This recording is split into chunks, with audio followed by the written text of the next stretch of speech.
Aí no guardanapo depois eu fiz a letra. E aí eu descobri que ela era uma letra maluca, assim, porque foi uma vez que eu pedi um cara para fazer a tradução dela em inglês, ele falou que não estava conseguindo entender o que eu tinha falado. Eu lembro uma vez, eu tava cantando no Westinghouse Neon. E aí eu lembro que quando eu comecei a tocar, chegou um cara no meio da frente do palco, parou na frente do palco, fez assim, olhou pra mim e fez assim. Cara, eu chamei o dono do bar. Falei, cara, a próxima vez que esse cara vier aqui na frente do palco, eu vou dar uma pedestalzada nele. Eu falei, não faço isso não.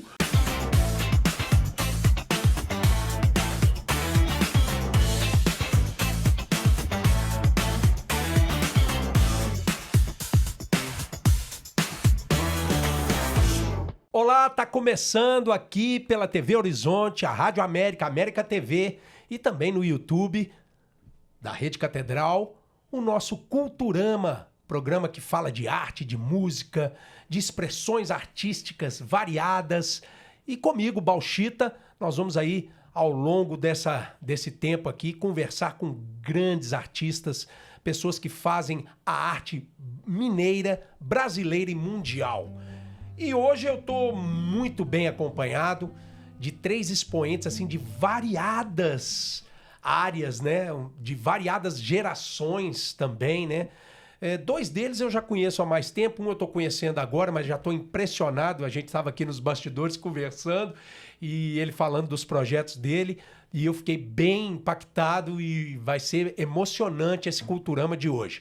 O primeiro que eu vou apresentar, ele, para mim, ele é um dos maiores, talvez para mim, na minha concepção, o maior. Eu estou apaixonado recentemente, ao longo desses anos, eu estou apaixonado pelas canções dele, pela música dele, pela arte dele. É um baita compositor, é um cara que compõe assim, mas muita música. Ele compõe, eu acho que ele não deve dormir, porque toda hora ele tem uma música nova. É compositor de mão cheia. E ele é um dos caras que, assim, atravessa décadas com sucesso. E uma das vozes mais poderosas da música mineira, brasileira e mundial, meu amigo, grande Tadeu Franco, obrigado pela sua presença. É uma honra para mim te receber aqui no Culturama. Você sabe o tanto que eu sou apaixonado pela sua música, pela sua arte. Muito obrigado, querido. Obrigado a você pelos elogios e pelo convite, né? Estou me sentindo muito lisonjeado. Que isso, nós vamos tocar essas músicas bonitas demais. Vai ser maravilhoso esse programa hoje com o Tadeu Franco. O outro, ele é da nova geração. Ele é um cara que, assim, roqueiro. Tem que destacar isso, que ele é roqueiro, apesar dele ser filho de um dos mestres da música mineira, brasileira e mundial, o grande Beto Guedes, né, que é um dos maiores compositores que nós temos, um dos maiores artistas que Minas Gerais produziu para o mundo, né, Beto Guedes. E eu tô falando dele, que é da nova geração, guitarrista, compositor, produtor, cantor, arranjador. É um cara que talentosíssimo e que eu tenho o privilégio de receber aqui hoje, que é o Ian Guedes, meu amigo Ian. Obrigado pela sua presença. Você vai abrilhantar cada vez mais essa nova geração, né? Apesar de que o Rodrigo Borges esteve aqui, Ian, e ele falou assim, eu não tô tão novo assim não. Aí eu falo assim, o Ian também não tô também, né? Você vai falar isso também. Mas eu acho que, assim, comparado comigo e com o Tadeu, vocês são nova geração. Pois é, a gente tá nessa batalha, né, cara? Querendo mostrar as coisas que a gente anda fazendo. Agradecer o convite, bom estar contigo aqui, é sempre um astral, seu astral é sempre bom, então eu tô super feliz de participar. Obrigado, e nós vamos ouvir aí composições, tem disco novo, tem trabalho novo vindo aí, né? É isso aí. Nós vamos falar sobre isso. O outro, esse cara, eu conheci ele aqui hoje, gente. Esse cara, ó, eu vou até ler, porque é referência internacional da dança brasileira. E criador de projetos que unem cultura, saúde e inclusão. Eu não preciso falar mais nada, né? Esse cara aqui, eu posso chamar de dançarino? O que eu coloco? Rodrigo Delano, meu amigo, seja bem-vindo. Muito obrigado pelo convite. Pode. Dançarino é o mais comum. Mas você se intitula o quê? Assim, você fala assim, coreógrafo, que te fala assim, pô, eu vi o Rodrigo Delano, vem aí o coreógrafo, o dançarino, o bailarino, o que você coloca como se intitulando a sua profissão? Dentro da dança, pode ser dançarino, mas o trabalho principal é a pesquisa do movimento humano como um todo. Isso é interessante. Eu acho que essa que é a ideia principal. A fisioterapia me trouxe muita coisa. Fisioterapeuta, né? Você é fisioterapeuta. Me trouxe muita coisa que eu pude botar dentro da dança, então muitos chamam como cientista do movimento. Olha que interessante. Cara, esse programa de hoje vai ser top demais. Eu gostei. Já agradecendo a Luciana, que é ela que movimenta todo esse projeto aqui, ela que me assessora da NASA Music, que é uma dos selos mais importantes. Eu faço parte da NASA. Então, eu já agradeço a Luciana, que é minha parceira, minha amiga. É o Arthur, meu produtor, que está aqui também. Tá toda a equipe que está aí produzindo e fazendo o Culturama aqui na nossa TV Horizonte, na Rádio América e na América TV. Vamos começar? Eu quero primeiro começar falando com o Tadeu, né? Tadeu, Manda. você, cara, além de um artista, né? Eu queria saber dos primórdios do Tadeu Franco. Aquela coisa ali do início, na infância, como é que aparece, né? Como é que a lembrança da sua infância aparece nas suas músicas? Porque você é um cara que eu vejo muito nas suas composições, e agora, principalmente porque a gente tem se falado mais tempo, né? A gente tem alguns projetos em comuns que a gente tem... Eu já estou dando spoiler aqui, que a gente vai... Com certeza eu tenho uma vontade, um desejo muito grande de cantar suas canções e fazer um projeto com você. Mas eu quero saber esse processo seu de composição. O que é a sua infância, a sua vivência da sua vida em comum? Você, no seu início ali, como criança, como adolescente, o violão, a composição, como é que surgiu isso na sua carreira? Pois é, eu nasci na cidade de Itaubim, meu pai mudou para Teoflotone, que já é no Vale do Mucuri, né? Itaubim é Jequitinhonha. E eu fui para lá aos 5 anos de idade, né? E eu ouvia muito rádio, né? Eu sempre meu pai forçar, eu sentava ali com ele, ele ligava o rádio ABC que ele tinha e ficava mostrando lá as músicas que ele gostava, de Gonzagão, Rei Charles. Olha. Ele chegava e falava, ele é cego, aí eu ficava morrendo de dó. E prestando atenção na música, né? E o Gonzagão, aquele negócio, você não via as cores, mas você ouvia o som e a emoção. A rádio era um negócio muito legal. Aquilo te pegava, né? E eu ficava ali, sem forçação, a meninada tudo brincando lá na rua e tal, e eu sentado lá ouvindo os programas de rádio e aprendendo aquelas músicas. A música Assum Preto, por exemplo, eu achava terrível, me fazia chorar, mas era muito bonito, né? Porque o cego o passarinho, para ele cantar melhor, né? Aí como eu já cantava, eu cantava desde que aprendi a falar, né? Aí eu ficava assim, será que eu... Mas onde que você começou a cantar? Quem que você viu, assim? Essa questão menino, da rádio? Foi a rádio? Porque é o seguinte, quando tinha o aniversário dos amiguinhos lá de 5, 6 anos, tinha o negócio do parabéns, mas tinha um número, eu cantava, eu tinha um repertório de 2 músicas. E aí devia ser gracioso, a gente falando errado e tal, mas cantava afinadinho, com uma emoção, que eu não sei lá como é que era, que as pessoas chegavam lá pro meu pai, né, ele rodando o dedo assim, assobiando uma música que a gente nunca sabe qual é, aí o seu Didico, era o seu Didico do Correio, né? Leva o Tadeu lá, deixa eu levar para ele, vai cantar lá no aniversário dos meninos. Lá, Você tem mais irmãos? Aí, tinha mais 5, faleceu um, éramos 6, né? Aí ele ficava se fazendo de rogado. Nenhum na música? Não. Só você? Só eu que fui para... Meu pai tocava uma acordeon, né? Me ensinou os acordes. Comprou um método Fernando de Azevedo para canhoto, não entendo por quê. Eu aprendi meus rudimentos de violão nesse método do Fernando de Azevedo para canhoto e me ensinou umas coisas, né? Cantava lá para mim umas músicas. E aí eu cresci assim com esse negócio de que eu era uma pessoa, porque eles me chamavam menino para ir cantar depois do Parabéns, tinha um número meu lá. Aí tinha a música Ciúme de Tudo, que era do Orlando Dias, que era um cara que cantava com um lenço chorando. Sim. Aí os cantores do rádio. E tinha aquela da Ângela Maria, né? Essa noite eu chorei tanto, sozinha, sem ninguém. Por amor todo mundo chora, um amor todo mundo tem. Aí tinha um refrão, será que eu sou feia? E o grupo, o coro, não é não, senhor. Então eu sou linda, você é um amor. Era essa música aí, o pessoal morria de rir e gostava que eu cantasse isso. Era só essas duas, né? Ciúme de tudo e essa... E ali foi. E ali eu fiquei me convencendo. Aí meu pai comprou uma sanfoninha, porque eu gostava muito de Gonzagão. Foi o seu primeiro instrumento? Meu primeiro instrumento é uma sanfona. Só que aí já estava começando a Jovem Guarda. E aí a sanfona ficou um negócio meio cafona naquela época, assim. E eu ficava com vergonha, ia pro quarto, pegava aquilo ali, mas não conseguia tocar, porque eu nunca fui muito dedicado ao instrumento. Eu gostava de cantar, né? Aí ficava ali, não deu certo, por causa da Jovem Guarda, Beatles e tal, né? O Gonzagão entrou ali um pouco no esquecimento, né? Até cantou uma música lá que criou-se uma polêmica entre ele e o Roberto Carlos, né? Cabra que usa pulseira no pescoço, um medalhão. E aí o violão? Como é que entrou o Aí meu violão? pai comprou um violãozinho Giannini pra mim, né? Uau. E quase que um cavaquinho, era muito pequeno. E eu fui aprendendo as coisas da Jovem Guarda. Na né? marra mesmo. Na marra, sozinho ali com esse método do Fernando de Azevedo lá. E comecei a aprender os rudimentos assim, né? Você lembra da primeira canção que você chegou a tocar assim?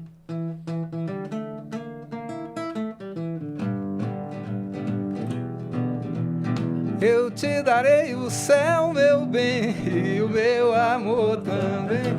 Tinha que fazer a introdução, né? Aí, essa aí. No auge da Jovem Guarda. No auge eu ali cantando, a gente pegava, punha touca no cabelo, que eu também sempre tive o cabelo enrolado. Né? Aí tinha que para botar o cabelo na testa para parecer o Roberto Carlos, né? Então, Sensacional. E aí, naquela onda ali, eu fui. Aí chegou a fase da música de festival, de protesto, aí eu já estava maiorzinho, né? Quantos anos? Já estava rapazinho de 16, 17 anos.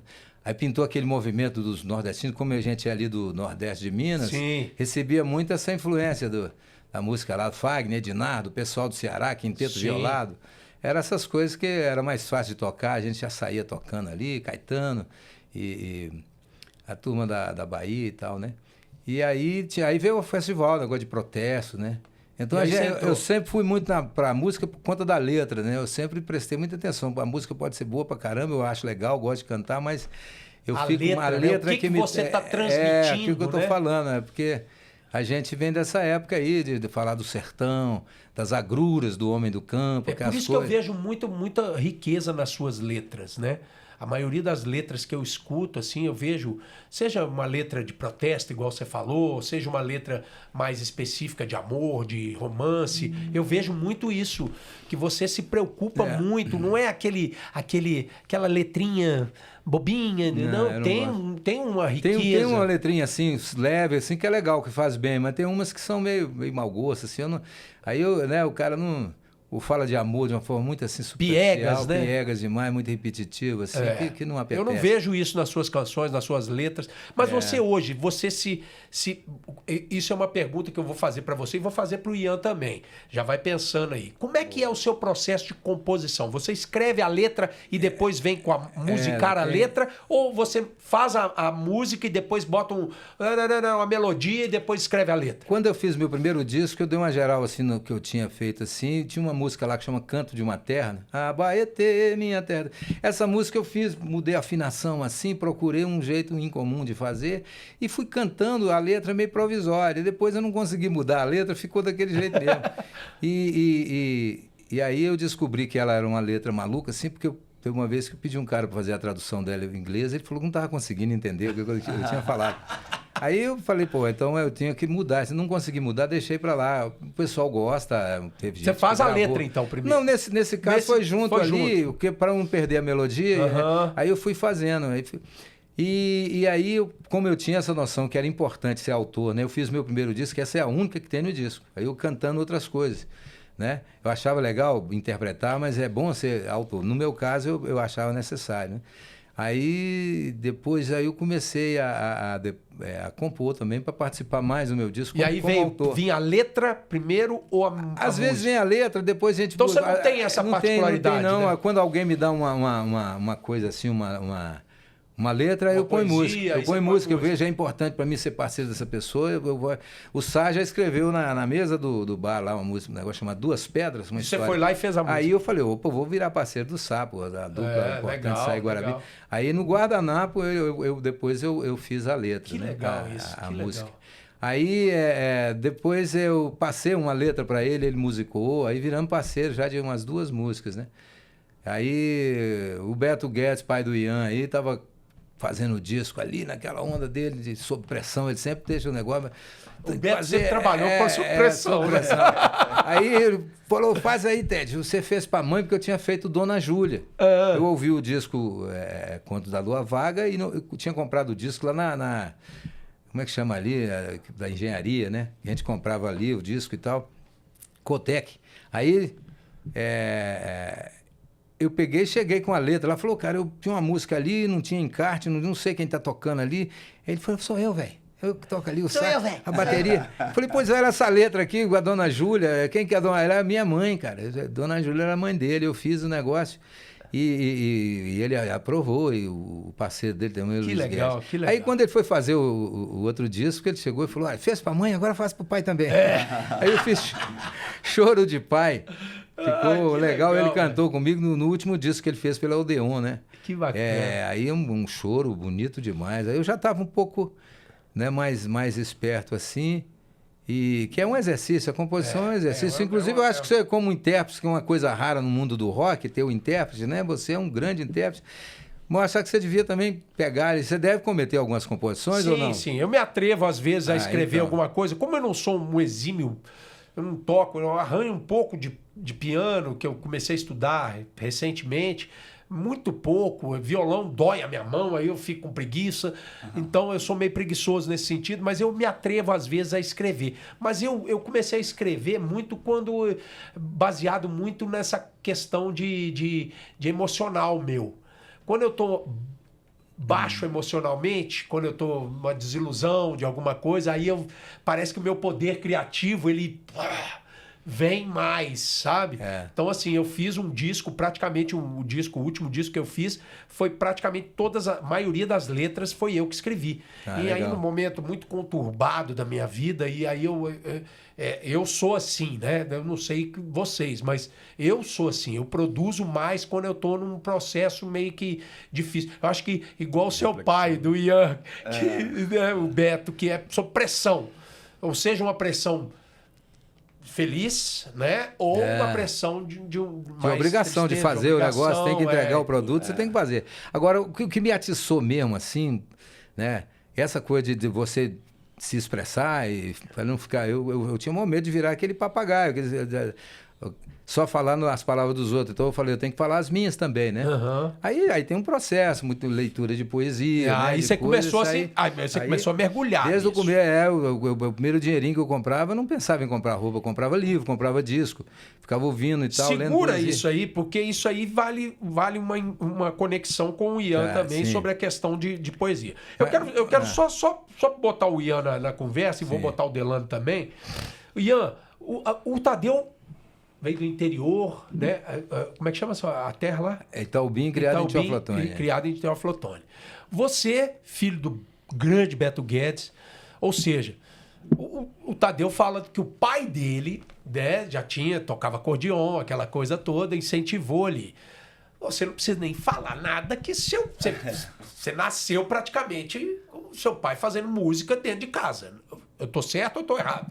Cara, então, a minha coisa com a música é uma loucura também, porque meu pai, que nem o Tadeu falou, o negócio da pressão, ele viajava muito, né?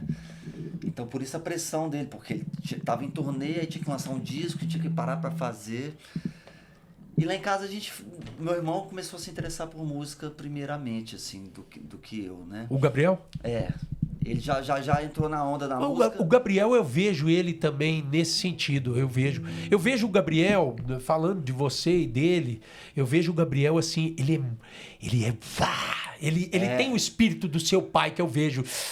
Eu lembro uma vez, eu vou contar uma coisa pra você que eu acho que você não sabe. Eu lembro uma vez, eu tava cantando no Westerhouse Neon, que era uma casa que tinha na Praça Milton Campos, lá no Alto da Afonso Pena.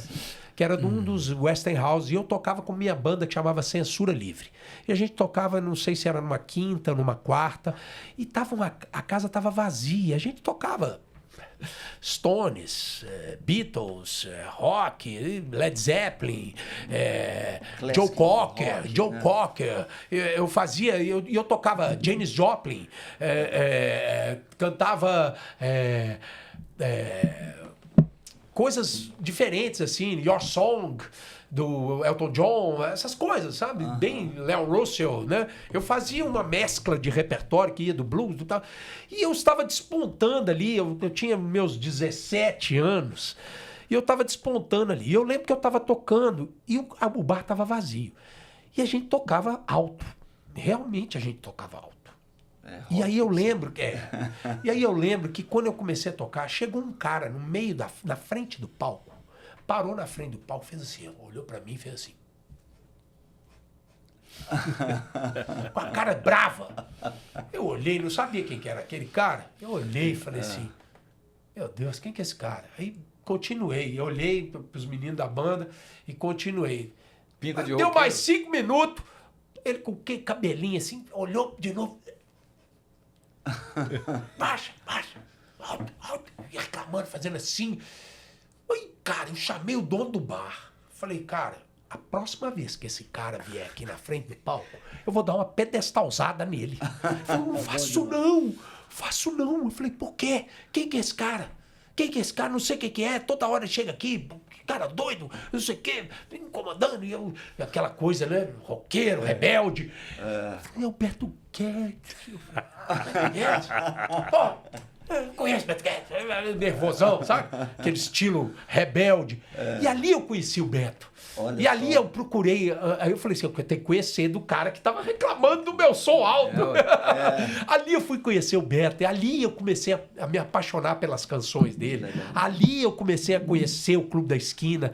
Ali foi. E talvez você não tinha nem nascido ainda, que você está com quantos anos? Desculpa Eu a tô pergunta. com 45. Não, você já estava nascido, sim. Já tava nascido. Não é tanto assim, né? Mas aí conta, essa música entrou na sua vida. O Gabriel, Cara, obviamente.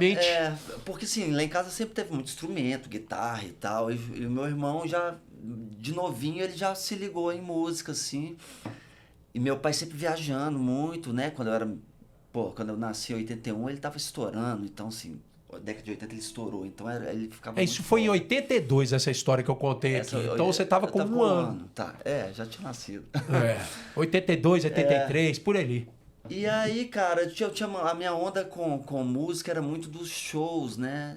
De ir no show do Cê ia. no show do meu pai. Dessa galera toda. Eles se frequentavam muito, né? Um show do outro. Então eu tinha essa coisa, essa história da música mais me envolvia, era o backstage que me pegava. Você queria assim. ficar nos bastidores.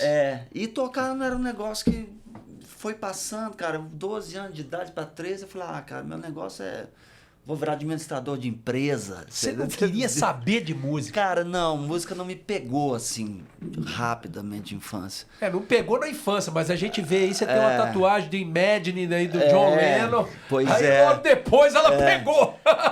E aí, olha que coisa engraçada, né, cara? E aí meu pai, a gente passava o Natal em Montes Claros. Olha. Todo o Natal era em Montes Claros. E meu pai começou a tocar Beatles, né? Numa banda de Beatles em Montes Claros, com a turminha. E o Tilpas, que era o colega dele, teve filho e tal, e que é o Rafa e tal. E aí meu irmão, final de ano, ia pra lá, eles montaram uma bandinha. E aí nessa, ele saiu, né? Meu irmão saía com a turminha, eu via aquela turminha, eu ficava boiando lá, na casa da minha avó, sem fazer nada. Aí eu cheguei em BH e falei assim, vou aprender a tocar para entrar nessa banda. Cara, e comecei a ouvir muito Beatles. Aí o Beatles me pegou, eu comecei a tirar música de ouvido, comprava revistinha.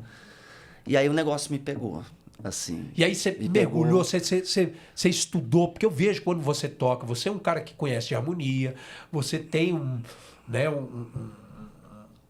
como se diz, um requinte na hora de tocar. Eu vejo você tem além daquela coisa do frescor do Clube da Esquina, dos Beatles, da coisa do rock que a gente tem. Eu vejo isso em você. Sim, vejo até... Eu, por exemplo, a primeira vez que eu te vi foi junto com o Rodrigo, né? Você e o Rodrigo juntos. E aí eu falei, cara... E tem uma particularidade. O Rodrigo, ele é mais... eu não digo assim... elitista. Não vou usar esse termo porque pode ser pejorativo, mas ele é mais... Ele tem uma coisa mais... Você é mais visceral. Ele é mais requintado e você é mais visceral. Por isso que eu fiquei impressionado com as duas.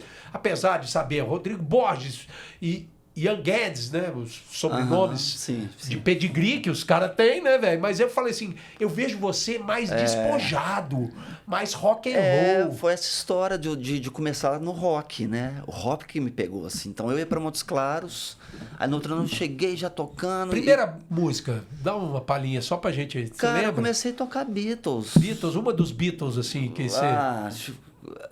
Tem que lembrar alguma coisa aqui.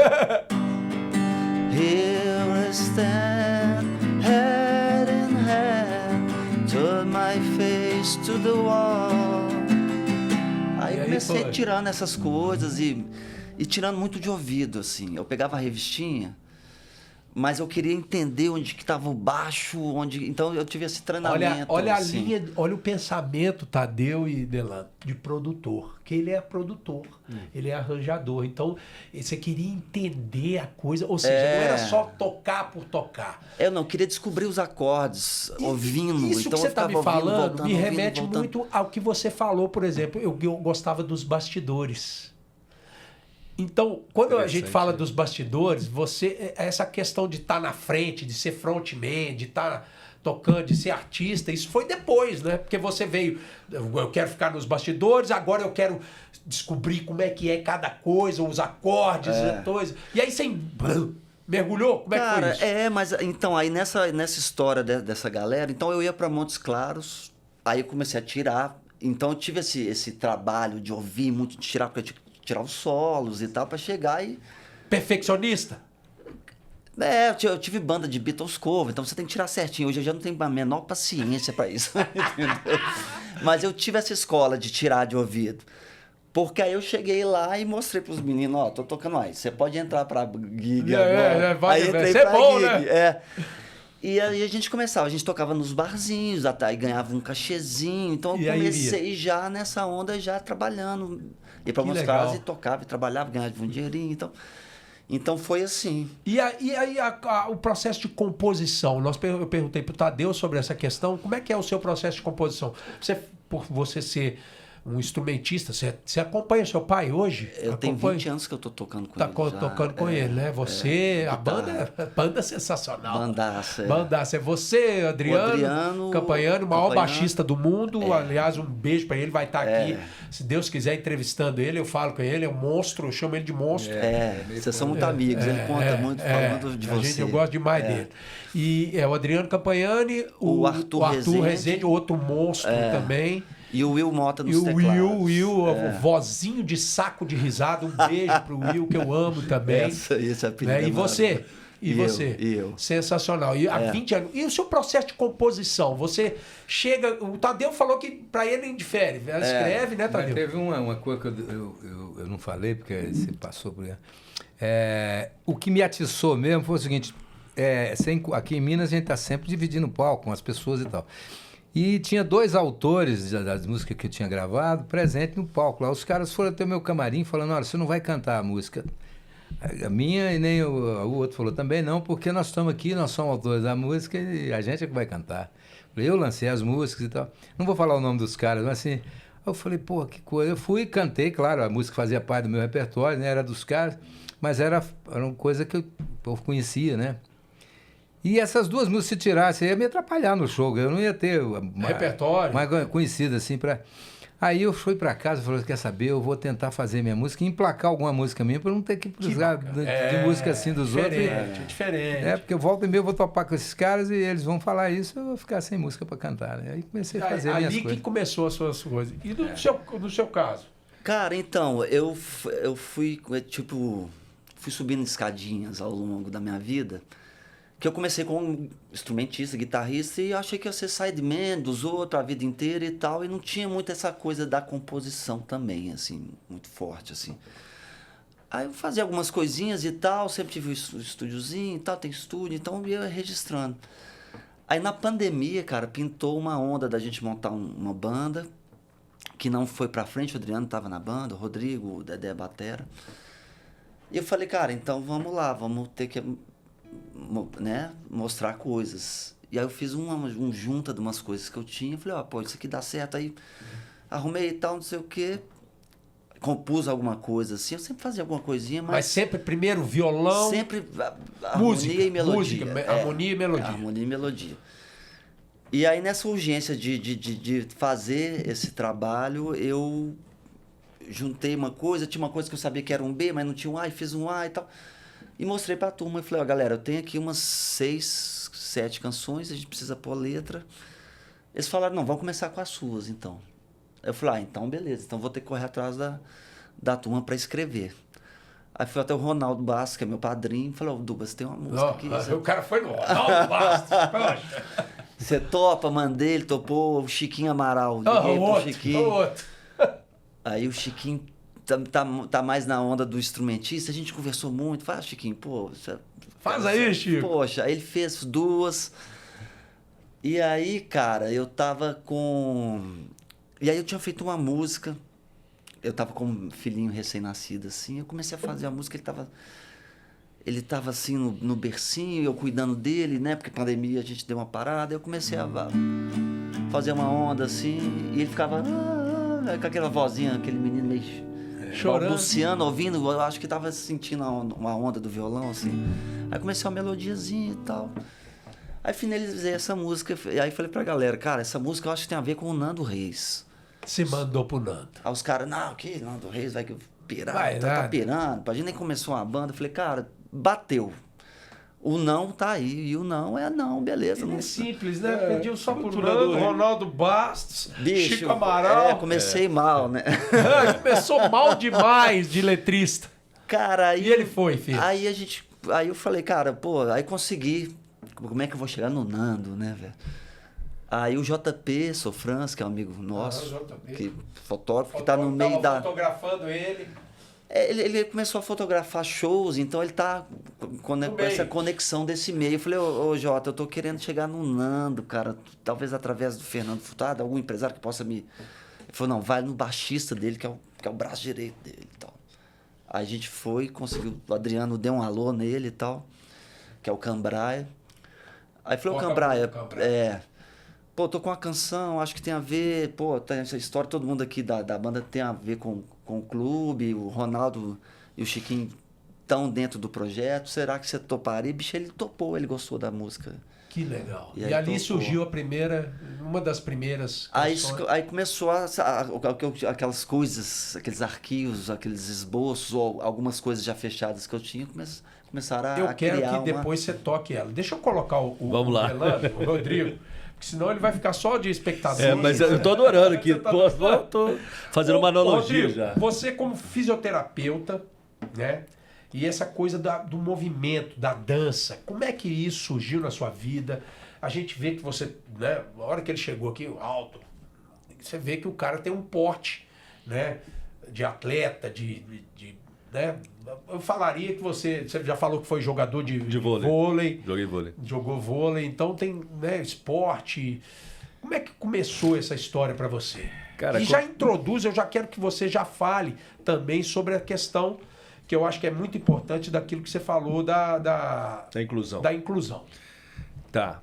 A história começou por acaso, né? Eu tinha 11 anos de idade, meus pais foram fazer aula de dança e levaram para aula e obrigado. Meu pai é militar, falou, você tem que ir pra aula e acabou. Começou assim. Sério? Seu pai obrigou você a dançar? Porque ele, na verdade, não tinha com quem deixar os meninos em casa. Eram 3, eu e 2 irmãs. Eles foram fazer a aula. Falou assim, agora vocês têm que vir junto. E a gente tinha que ir pra aula, não tinha opção não. Que legal, velho. Que legal. A gente morava no Rio de Janeiro, na época. De uma forma, né, você tá com quantos anos? Tô com 50. Pois é, né, seu pai, com certeza, todo um processo de uma época que você fala assim, meu filho vai dançar, Não. né? Tinha aquela coisa pejorativa de achar de questão sexualidade, essa coisa toda, que numa época que era notório isso, né? Sim. Hoje, graças a Deus, isso é quebrado e não tem nada a ver. Mas você o que me chama a atenção é o seu pai, numa época dele, com certeza, que já tinha esse preconceito todo. E ele era militar ainda. Militar, e aí Foi fazer aula de dança. Pois é. incentivando ao O filho a filho aí. dançar. Isso é raro. É diferente, é raro. diferente. A gente estava no Rio na época. Sem criar nenhuma Sim. ideologia nesse sentido, mas raro. Cabeça aberta. Eu costumo falar que a minha vida foi um barco solto no oceano que ia para qualquer lugar sem uma direção, mas me trouxe até aqui. Que Porque bom. for juntar as coisas é impressionante. O que me levou a fazer fisioterapia, o que me levou a dançar, são vários acasos, mas que não são acasos, né? Sim. Você me perguntou no começo, intitular, eu estava pensando assim, talvez para explicar melhor, eu me intitulo como professor, coreógrafo e dançarino, porque são papéis diferentes. Entendi. Professor, coreógrafo e dançarino. Só toma cuidado pra você não bater aqui, porque... Eu bati- né? E aí eu tava vendo a analogia deles, assim, questão da composição, pensando na dança, né? O dançarino é o cara que compõe sem nenhuma estrutura, vai no improviso. O coreógrafo ele já compõe com um objetivo e o professor é aquele que tem um objetivo de ensinar, né? Então, Você tem os três aí? então eu começo como dançarino, mas eu me apaixono pela parte do ensino. Por causa da Ó, nós estamos fisioterapia. vendo as imagens ali. ó. Isso foi agora na Croácia. A gente acabou de chegar. Acabei de chegar. Você nesse viaja país o da Croácia. mundo, né? Como? Por quê? Todo mundo tem uma história interessante aqui. Uma história na dança. Essa dança é o... É a lambada. A lambada, né? Isso que é uma coisa interessante. A lambada tá fervendo na Europa agora. Tem mais de 20 congressos de lambada na Europa. Que É loucura, impressionante. Inclusive, a gente está com um projeto, né, de lambada, zouk e forró gratuito, lá no Mercado Novo. E a lambada Aí, é ó, o... isso aí é lá no Mercado Novo. Isso é, a Tudo aqui lambada dá. é o estilo do Brasil, né? Uma dança brasileira, 100%. especificamente brasileira, 100%. nascida no Brasil. A lambada é um dos maiores fenômenos que a gente tem cultural do Brasil. Até hoje eu chego lá fora, chego num país diferente, estava na Croácia, República Tcheca, o pessoal fala assim, futebol e lambada. A lambada, o Grupo Kaoma fez uma turnê por 89 países naquela época. A lambada abriu festival de rock Que na legal. Alemanha. Festival de rock, 50 mil pessoas no estádio. E quem abriu o show foi o grupo de lambada, o Kaoma. Tem a lambada, o Beto Barbosa, ele é lambada também. Total. É a Ficou referência. milionário, né? Cantando lambado, Sica, meu amor, a minha vida. Né? Ele é a referência. Tinha uma Até hoje, dança, né? ele tinha um jeito de dançar. É, o jeito, assim, aquele jeito. Mas que né? jeitinho é dele só. É, dele só. É bem dele, assim. E aí você se aperfeiçoou, como é que foi isso? Porque como é que surgiu? Ah, vou dançar lambada. Você começou a dançar lambada na época que a lambada estava no auge aqui no Brasil? Exato. Ela começa a crescer em 87, 88, 89, vira uma febre. Pá. E aí eu já dançava lambada. E aí eu vim para Belo Horizonte, mudei para Belo Horizonte. Você é de onde? Eu morava no Rio, mas eu nasci no Mato Grosso do Sul. Caramba. Pai militar vivia mudando, né? É, Vivia verdade. para vários lugares. Então, a lambada virou esse fenômeno e a lambada ela tem um papel interessante porque ela marcou a volta do dançar a dois. Sim. Que na época tava disco, todo mundo dançando separado e tal, e a lambada ela volta com essa ideia do dançar a dois. Aí depois dela veio o forró, popularizou e aí a dança vem crescendo. E aí você começou essa história da dança, aí veio, e aí você formou em fisioterapia. A chave vem na universidade, por quê? Aí vem assim, aí quando você descobre assim o que você quer fazer, eu falo assim, eu quero ensinar. E a faculdade me deu uma base para ensinar de uma forma diferente. Como você bem falou, eu tenho 1,94 m. Não é comum alguém de 1,94 m dançar. É. Porque eu ensino... Às vezes o cara fala que o cara é desengonçado, né? É igual o cara que, por exemplo, tem uma mão muito grande. Aí vai tocar, por exemplo, um instrumento com mais sensibilidade, é difícil. Não, por exemplo, você pega os guitarristas Às vezes o dedo, por exemplo, você pega um Steve Ray Vaughan, que é um guitarrista de blues, ele tem a mão gigante. Jimi Hendrix, a mão enorme. E aí, a inclusão. Essa questão da inclusão, acho que foi a grande virada, assim, para minha carreira, porque eu fui para a Holanda em 2003 dar uma aula, e lá eu conheci um produtor holandês, e a forma como eu dei aula incluía todo mundo da turma de uma forma diferente. Aí esse cara, na época não tinha YouTube, não tinha nada, esse cara falou assim, vou para Belo Horizonte gravar com você um DVD didático para espalhar isso aqui para a Europa, em 2003. Eu achei que era pegadinha, né? O cara vai vir. E o cara veio, isso era outubro, o cara em janeiro estava aqui em Belo Horizonte, gravamos um DVD de ensino, eu achava, pô, ninguém vai aprender com isso. Levou para a Europa, em junho eu faço uma turnê por 5 cidades na Holanda, vou para a Inglaterra, vende o DVD na Austrália, e eu comecei a viajar o mundo todo, dando aula de dança. Só você? Só eu, como professor, não tinha nem parceira nem nada, só para ir dar aula de dança. Meu Deus! É um caso... Um achado! É um caso raro, né, na carreira de dançarino, você viajar até sem a parceira. Fui para a Austrália, em 2005 eu já estava na Austrália dando aula de dança, por causa de um DVD didático, por causa dessa forma inclusiva na dança, eu falei assim, todo mundo aqui conseguiu dançar, alguma coisa você fez que é diferente. Eu falei assim, a visão da... A fisioterapia traz uma visão da função, e na dança muitas vezes você tem a visão artística da performance. Eu acho que essa daí foi a grande virada. Grande sacada, né? E daí vieram todas as coisas, assim. Então, como a dança 2 é uma dança de eterno improviso, de você ali se dispor a trocar e não só, né, direcionar alguma coisa. E a inclusão que você estava me contando sobre a questão... Aí chegamos nisso. Dos cegos. Aí o máximo, acho que dessa trajetória toda, mas o que norteou toda a minha carreira, foi buscar uma forma de que todo mundo possa dançar. E aí tem uma professora da minha escola, a Cissa, ela é baixa visão, e ela foi para minha escola 20 anos atrás. E ela fala assim, Rodrigo, eu nunca fui tão incluída num lugar igual na sua escola. Por quê? Você fez o que tem que ser feito. Você me recebeu, me tratou bem e se dispôs, mas me incluiu de verdade. Eu botei na turma como qualquer pessoa. Você não viu aquela como um limite. Um limite. Exato. Dela. Apesar dela ter a baixa visão, você falou, ela tem capacidade. E aí eu chamei ela para a equipe. Ela falou que ela ficou assim, como me chama para a equipe? O mais interessante que eu quero falar sobre isso que você está falando é o seguinte, porque às vezes a gente enxergar é uma coisa, agora ter uma visão é outra. E você teve uma visão. Você não enxergou aquele limite. Você teve a visão além do limite.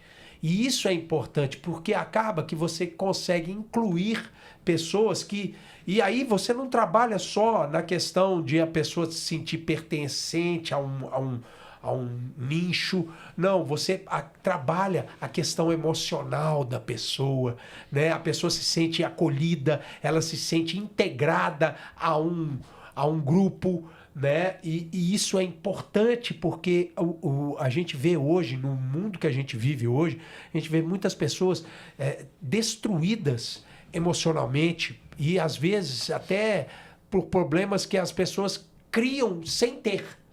Né? No caso dela, ela tinha isso, mas ela não via isso, né? Olha a palavra ver, como um limite. Você não viu aquilo como um limite e você deu uma oportunidade. E aí, ela desenvolveu? Aí ela entrou para a escola, fez o curso de formação, se tornou professora na escola e está até hoje, tem 20 anos que ela está comigo. E nessa trajetória, lógico, eu orientei vários professores, mas essa trajetória, ela direcionou para o lado acadêmico, começou a fazer um mestrado, fez um mestrado na área inclusiva e agora, depois de 20 anos, a gente voltou a desenvolver um projeto junto os dois, que é o projeto que chama Vamos Dançar. E agora eu estou me especializando realmente nessa parte de inclusão, porque tem muitos detalhes. E esse projeto ele consiste em a gente fazer uma aula com pessoas com deficiência visual e pessoas sem deficiência visual ao mesmo tempo, igual. Você quer começar a dançar forró? A pessoa não enxerga, você enxerga, mas a gente vai ensinar do zero igual para os dois. Sem distinção. Sem distinção. E o lançamento foi uma coisa impressionante, porque a gente teve 78 pessoas no workshop, 38 sem enxergar e 40 enxergando, aprendendo junto. Que maravilha. E quando vocês falaram de emoção, teve uma coisa nesse que eu acho que o que eu mais aprendi nesse workshop, que é a oportunidade das pessoas que enxergam terem essa experiência é tão grande quanto a oportunidade para as que não enxergam. Porque no meio do workshop a gente foi fazer uma apresentação e já tinham sido feitas as duplas, e aí as orientadoras desse projeto sou eu, a Cissa, né, que coordena, e a Grazi, que é da Faculdade de São Paulo São Judas. Ela explicou como que as pessoas iam enxergar o show. Você imagina como é que elas iam enxergar o show, não? Olha só, como é que você faz para uma pessoa enxergar o show? Não tem jeito. Só ouvindo. Olha que coisa fantástica. Por isso que eu falo, a oportunidade de quem teve ali foi uma coisa disruptiva. Inclusive, um grande amigo meu depois contou, falei, Rodrigo, foi a melhor experiência que eu tive. De dupla, se você é minha dupla e eu estou enxergando, eu começo a descrever tudo que está acontecendo. Que maravilha. Ó, ele entrou, ela tem um cabelo longo, e a apresentação eu ia dançar com 3 ao mesmo tempo, ninguém sabia. Aí ele começou a dançar, ela tem o cabelo preto, ele tem tal, ele tá com a roupa tal, e vai descrevendo, aí diz que a pessoa vai mudando. Aí a dança. Agora entrou uma outra pessoa. A pessoa, tá dançando com duas? Tá dançando com duas, tá rodando, tá acontecendo isso e aquilo. Gera uma emoção dentro da pessoa, né? E aí chegou a criatividade, porque a pessoa não tá enxergando. E cada um monta do seu jeito. Do seu jeito. Exato. Isso daí que foi... E aí entra a terceira. Na hora que entra a terceira, eu falo assim, aí entrou a terceira. E a pessoa, não, ele tá dançando com 3. E a pessoa começa a se mexer e fica assim, como se ela estivesse vendo. Esse amigo meu que descreveu essa oportunidade, ele falou assim, Rodrigo, foi uma das coisas mais emocionantes da minha vida, porque ela assistiu o primeiro show de dança da vida dela através da minha descrição. Putz! Aí você fala assim, caraca. Eu quero já que você deixe o seu contato para as pessoas que se interessarem. Já deixa onde que te acha para esse esquema seu. Tá. Eu até emocionei lembrando, assim. Emocionei lembrando. Bom, legal, interessante. Então, a minha escola, ela chama Universidade de Dança. A gente está no Gutierrez, dentro do Círculo Militar do clube, mas é aberto para todo mundo pode ir, não é só para os sócios. Seu Instagram, tem seu Instagram? Instagram, tudo é Rodrigo Delano. Rodrigo Delano. Rodrigo Delano, do jeito que fala. E hoje a gente está com um projeto muito inclusivo, que é no Mercado Novo. Toda quinta-feira, de 7 às 23 horas, a gente tem aula lá, gratuita para as pessoas irem. Tá, maravilha. E, inclusive, as pessoas do projeto Vamos Dançar, tem a Renata. Você tem que trazer a Renata aqui um dia. Nós vamos trazer você novamente aqui com a Renata. Nós estamos chegando quase no final do programa. Eu queria só para a gente não ficar assim, né? Eu queria que Tadeu, o que tem novidade do Tadeu? Novidade? Novidade. Você está efervescente de composições. Não, claro que as nossas parcerias vão vir, tudo. Nós vamos fazer. Eu não sou aquele que é muito dedicado a essa coisa de... Eu componho aquele papo que você falou. Fazendo show, você está fazendo show. Eu faço, tem que fazer porque tem que descolar o uísque dos netinhos. O uísque dos netinhos. E o contato para contratar o Tadeu Franco, para levar o Tadeu Franco. É o telefone da minha esposa. Agora, deixa eu ver se eu vou lembrar aqui. Não vou lembrar. No Instagram, te acha? Acha. Tadeu Franco. Isso, Tadeu Franco Oficial, @gmail. Ian, você está fazendo um trabalho, lançando um disco novo. Sim, trabalho novo. Estou num processo de lançar esse álbum, né? Com essas composições suas, só parcerias minhas. Com Ronaldo Bastos, Nando Reis, Chico Amaral, Márcio Borges. Nossa, Murilo só gente ruim. Só gente fraca. Tem canções também de autoria só minha, também comecei a escrever, então processo uma outra coisa que pintou também, essa coisa de escrever que eu tô achando muito legal. Para contratar o Ian, o show do Ian, apesar do que o Ian tá acompanhando direto, há 20 anos que você falou que acompanha seu pai, eu Beto. Meu pai como instrumentista, mas eu tenho meu show também, né? Porque eu toco Clube Esquina, toco as minhas canções. Pode ir no Instagram, @Ian Guedes Oficial, com I.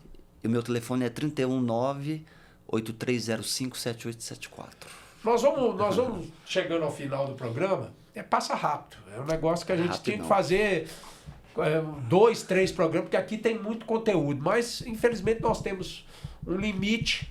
Mas nós vamos terminar com música, né? Vamos fazer uma música e depois nós vamos ter mais músicas. Depois nós vamos fazer alguns cortes aqui com músicas. Mas eu queria terminar uma música com vocês dois tocando, algo que vocês queiram fazer aí juntos, né? Que privilégio estar aqui. Obrigado, Rodrigo. Obrigado, Ian. Obrigado, Tadeu. A gente termina o Culturama com esses feras Coisas aqui. que a gente se esquece de dizer, frases que o vento vem às vezes me lembrar, coisas que ficaram muito tempo por dizer. Na canção do vento não se cansam de voar. Oh, oh,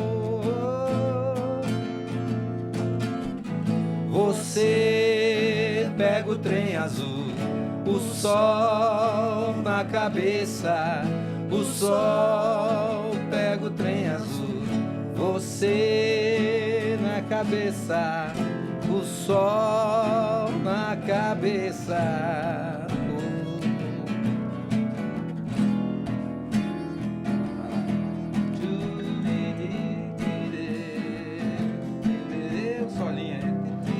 Solinho, Toninho Horta no outro tom fica difícil. Esse é o Culturama. A gente se despede aqui com essas feras. Muito obrigado. Coisas que ficaram E a gente se vê no próximo. tempo por dizer. Valeu! Na canção do vento não se cansam de voar. Oh, oh, oh. Você pega o trem azul, o sol na cabeça, o sol pega o trem azul, você na cabeça, o sol na cabeça.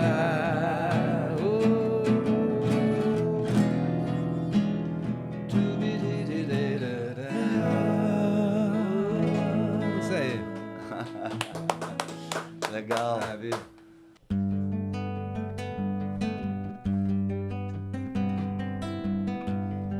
Minha companheira, te procurei no vasto mundo, então pedi ao céu algum sinal de ti por um segundo. Enfim brilhou aquela estrela mais desejada. Espero caminhar em paz ao lado seu na longa estrada. Vamos de mãos dadas com cuidado, nós faremos muito lado a lado. Vamos com coragem varrer do chão qualquer espinho. Podemos com amor vencer aquela pedra do caminho.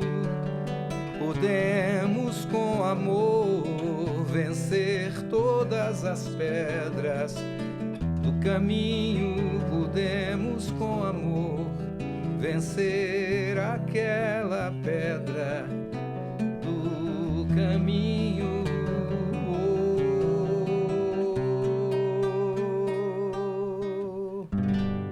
Uau! Isso aí. Coisa linda.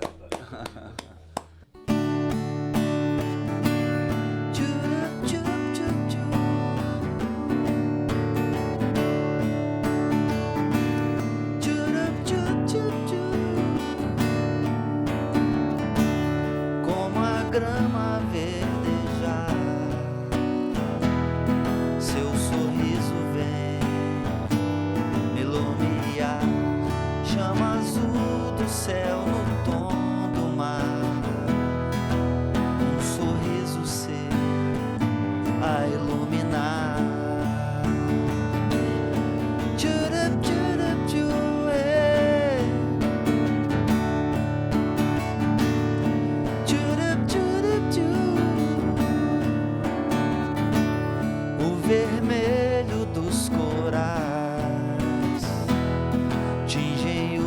lábios horizontais, dias, meses, todo o calendário. Espero o seu beijo incendiário, na serra névoa invernizar. A pedra que envolveu na terra levam os meus passos direto aos braços seus. Tchurup, tchurup, tchurup.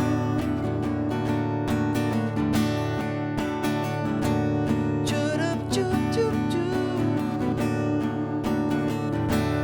Cai a chuva diagonal, faz a curva em pé, o temporal, não há dúvidas, você me traz paz, saúde, a fé do escapulário, na serra névoa invernizar.